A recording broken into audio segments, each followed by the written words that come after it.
عورتوں میں بڑھتی ہوئی بریسٹ کینسر کی شرح ایک نہایت ہی امپورٹنٹ چیز ہے جس کو جگہ جگہ ہم بھی سیشنز کے تھرو اویئرنیس کے پروگرامز کر رہے ہیں۔ سب سے پہلی چیز اس کے اندر اویئرنیس ہے۔ پہلی چیز میں ایک بات کہوں گی کہ اس بارے میں بات کرنا کوئی قباحت نہیں ہے، کوئی شرم کی بات نہیں ہے۔ میری یہ گزارش جو ہے وہ اس پلیٹ فارم کے تھرو عورتوں سے بھی ہوگی اور مرد حضرات سے بھی ہوگی، چاہے وہ شوہر ہیں، بھائی ہیں، بیٹے ہیں، کہ اپنی بیویوں کی، بہنوں کی، والدہ کی اس چیز کو سننا، ایڈریس کرنا، اس میں کوئی شرم کی بات نہیں ہے۔ یہ ایک نارمل باڈی پارٹ ہے سارے جسم کی طرح جو اللہ تعالیٰ نے سارے انسانوں کے لیے بنائے ہیں، اور ہر جسم کے حصے میں تکلیف ہو سکتی ہے، اس کا علاج بھی ہے۔ علاج کرنے کے سب سے پہلی چیز ہے ارلی ڈائگنوسس۔ جتنا جلد سے جلد اس چیز کا پتہ چلے گا ہم اسے پریونٹ کر سکتے ہیں، اس کا علاج کر سکتے ہیں۔ ڈائگنوسس، ارلی ڈائگنوسس از دا کی۔ بریسٹ کینسر کی عورتوں میں بڑھتی ہوئی شرح کے بہت سارے وجوہات ہیں، جن میں ایک وجہ سمپل سی جین ہے کہ جینز کے اندر کوئی بھی خرابی کسی بھی ٹائم آ جائے جس کا کچھ اسپیسیفک کاز بھی نہیں ہے اپارٹ فرام کسی ہارمونل ڈس بیلنس یا ہارمونل پرابلم کے علاوہ، تو یہ چیز ظاہر ہو جاتی ہے۔ اس میں پہلی امپورٹنٹ چیز جو ہم سارے سیشنز کے اندر خواتین کو کہنا چاہتے ہیں کہ اپنے بریسٹ کا ایگزامینیشن کرنا سیکھیں۔ یہ اکتوبر کا مہینہ ہے، اس کو پنک ٹوبر بھی کہا جاتا ہے، اسپیشل بریسٹ کینسر اویئرنیس کا مہینہ ہے۔ آپ کسی بھی ڈاکٹر کے پاس جا کے لیڈی ہیلتھ ورکرز کے ساتھ یہ سیکھ سکتے ہیں۔ اب تو ہمارے پاس YouTube, online platforms اتنے ہر جگہ پہ ویڈیوز اور چیزیں موجود ہیں کہ ایک فیمیل کو اپنا ہر منتھلی بریسٹ ایگزامینیشن کیسے کرنا ہے۔ اس ایگزامینیشن کا مطلب یہ ہے کہ بریسٹ کینسر کیسے شروع ہوتا ہے۔ بریسٹ کینسر کسی بھی ایک چھوٹی سی گٹھلی آپ کو بریسٹ میں محسوس ہو سکتی ہے، نمبر 1۔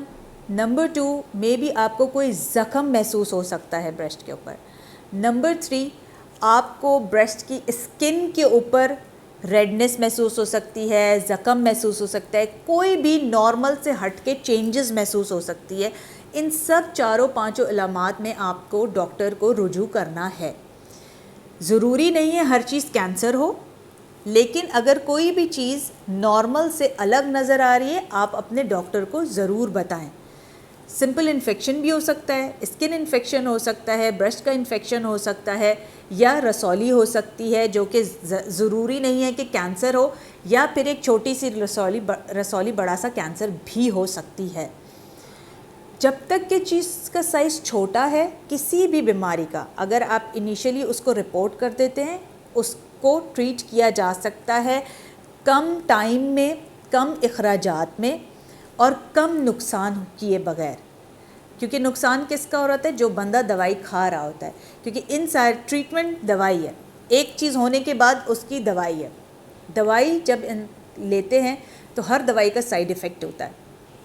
بریسٹ کینسر کے اندر ایک امپورٹنٹ چیز یہ کہ بریسٹ کینسر کی جب سائز بڑی ہو جاتی ہے اور اس کو پھر cancer chemo therapy, radio therapy اور سرجری اس کا ٹریٹمنٹ ہے۔ ایون سرجری کے بعد بھی جب ریڈیو تھراپی کی جاتی ہے، وہ دوائیاں خاص طور پہ ایک سائیڈ ایفیکٹ دیتی ہیں جو کہ ہوتا ہے وامٹنگ آنا، اور دوسرا یعنی الٹی کا آنا، الٹی متلی، اور دوسرا منہ کے اندر ہمارے جتنے بھی تھوک بننے کے سیلز ہیں وہ ڈسٹروائے ہو جاتے ہیں، وہ ختم ہو جاتے ہیں، کم ہو جاتے ہیں، جس کی وجہ سے منہ کے اندر تھوک بننا، سلائیوا بننا کم ہو جاتا ہے۔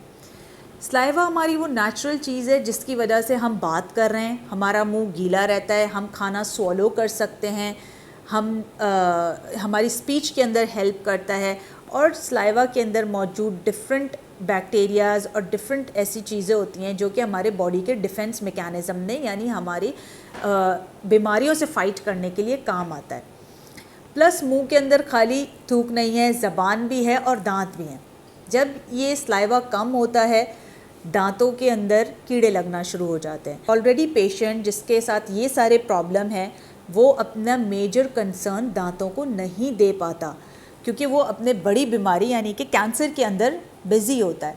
اس لیے ہم کہتے ہیں کہ ہمارے پاس جب بھی کینسر کے ٹریٹمنٹس ہوتے ہیں اس میں جب بھی سلائیوا کی کمی ہوتی ہے ان کو ڈفرینٹ طریقے بتائے جاتے ہیں کہ آپ کو پانی بہت گھونٹ میں لینا ہے. ان کے منہ میں سب سے پہلے اورل السرز ہو جاتے ہیں, چھالے بن جاتے ہیں, جس کی وجہ سے پیشنٹ اپنے کینسر کے بعد یہ چھالے اور کم سلائیوا کی وجہ سے پریشان رہتا ہے. تو چھالوں کی ان کی الگ دوائیاں آتی ہیں, ایسے سولوشنز ماؤتھ واشز آتے ہیں جو ان کو پرسکرائب کیے جاتے ہیں تاکہ اس سے اثر کیا پڑتا ہے. ایک بندے کے منہ میں چھالے ہوں گے, ایک انسان کے منہ کے اندر سلائیوا نہیں بنے گا تو وہ کھانا پینا چھوڑ دے گا, جس کو پہلے ہی متلی اور الٹی ہو رہی ہے تو وہ سب سے پہلی چیز کیا کرے گا, اپنا کھانا پینا بند کر دے گا. جب اس کی نیوٹریشن خراب ہوگی تو وہ اپنی بیماری سے لڑ نہیں سکتا ہے, اس کا ٹریٹمنٹ سکسیسفل نہیں ہوگا, کیونکہ ٹریٹمنٹ برداشت کرنے کے لیے بھی جان چاہیے اور وہ صرف اور صرف غذا سے آ سکتی ہے.